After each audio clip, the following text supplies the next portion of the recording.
What's up, guys? Stefan, S&E's Garage. Today we're here on our Grady White and we're going to be doing thermostats on our BF225 here.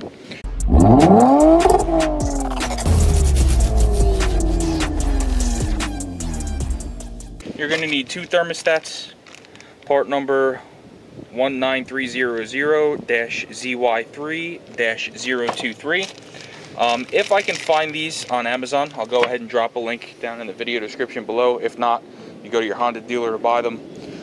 So they're relatively easy to get to. They're right here on top of the engine. So the first thing we're going to do is go ahead and pop our hood here, so to speak. Okay, and we're going to pull our cowl off. And we are going to set it to the side. And what you're going to see is you're going to have your exhaust manifolds. There's one on either side. So here's one, here's the other. And they come up into this housing here. And that housing is where your thermostats live. So the first thing we need to do is go ahead and remove this air cleaner. It looks like it's going to be held in with some 10mm bolts here. 1, 2, 3, 4 possibly. And then we have some wiring and some cables here we just have to move out of the way, but we're going to go ahead, get that off, and get access to our thermostats. We may have to loosen up this clamp here onto the throttle body as well. The reason that we are doing this is last summer I noticed one of these manifolds was getting a little bit hotter than the other, and the engine wasn't exactly running as smooth as I thought it should.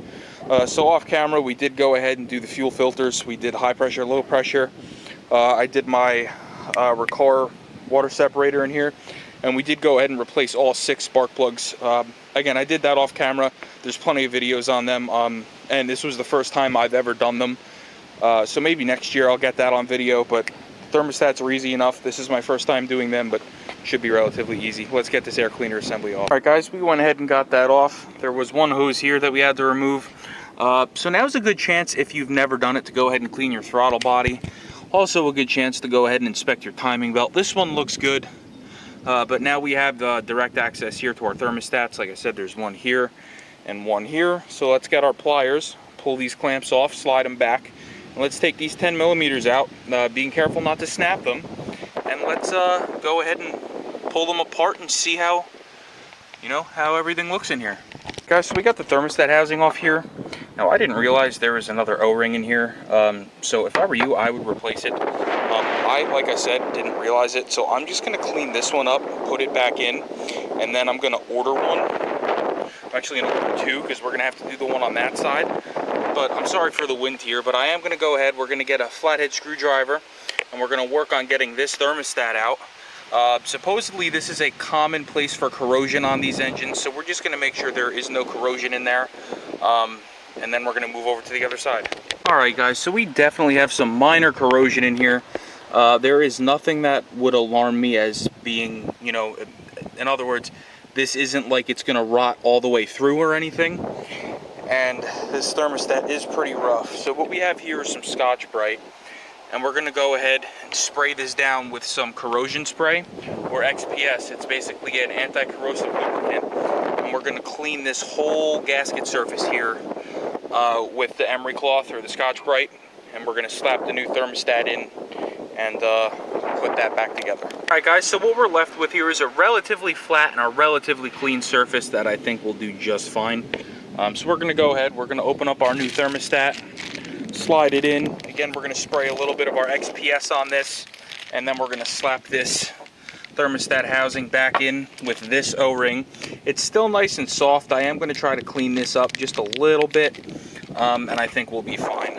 You'll see here we got our gasket reinstalled. I did flip it around so the fresh side is facing out, and we have our thermostat in with a little bit of that XPS on there. We're going to go ahead and plop this back down. We're going to start on this side. Alright guys, now one thing I want to show you here is I just pulled this one off, and you'll see this thermostat is stuck open. I haven't even touched it yet, and it is absolutely stuck open. That will not close. So that could be a part of our issue. This motor might have been being overcooled, which is definitely a possibility. So this is super important to check on these kinds of things. But let's go ahead and pull that thermostat off, clean that up, the housing up the same way we did, slap it back together, and then we're going to torque them both down. So down in here there is actually quite a bit of corrosion here in the aluminum on this jacket here, so we are going to keep an eye out on that. Figure out maybe we get that welded up next year if I have to pull this timing belt off. And this looks like it would be the equivalent of the water pump if this were an automotive engine, but we'll have to take this apart when it starts giving us, you know, some problems or some leaks and see what we can't come up with there. But for right now, we're just going to clean this guy up here and reinstall our thermostat. Alright guys, so we're going to go ahead and give these our final torque here with our tech angle torque wrench. In the service manual, I'm going to put a screenshot in right here.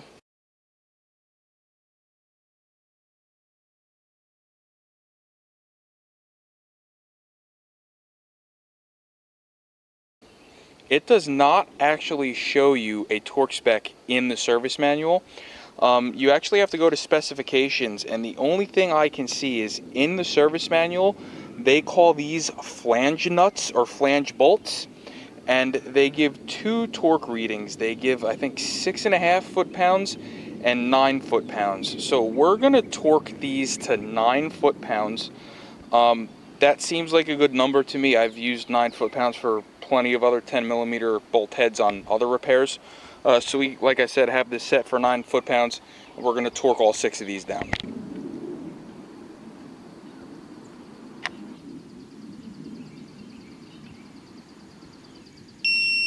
There's 1. There's 2.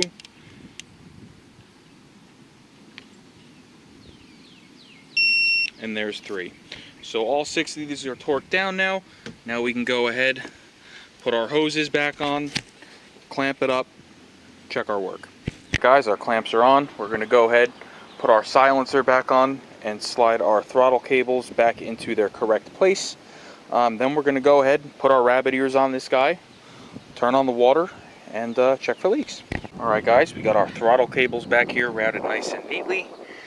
You'll see we have our 4 hold down bolts for the silencer assembly back on, and we went ahead and tightened our hose clamp here for the throttle body. While I had the silencer off, I did go ahead and use a paper towel and clean out the inside of that throttle body a little bit, try to, you know, help this thing run a little bit smoother this year. I'm sure these thermostats will help along with everything else that we've done. So let's go ahead. Like I said, for some reason, ever since I got this motor, it's never really ran right on the rabbit ears. It'll throw the overheat warning. I think what I really need to do is buy a bucket for this, because when you have the rabbit ears on it, there's a bunch of water blowing past them.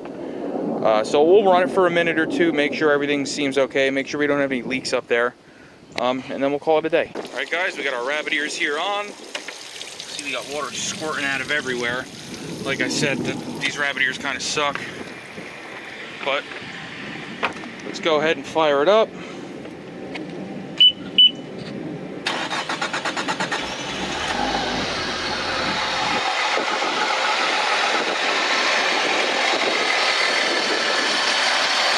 we're just going to be looking under here for leaks at these thermostat housings.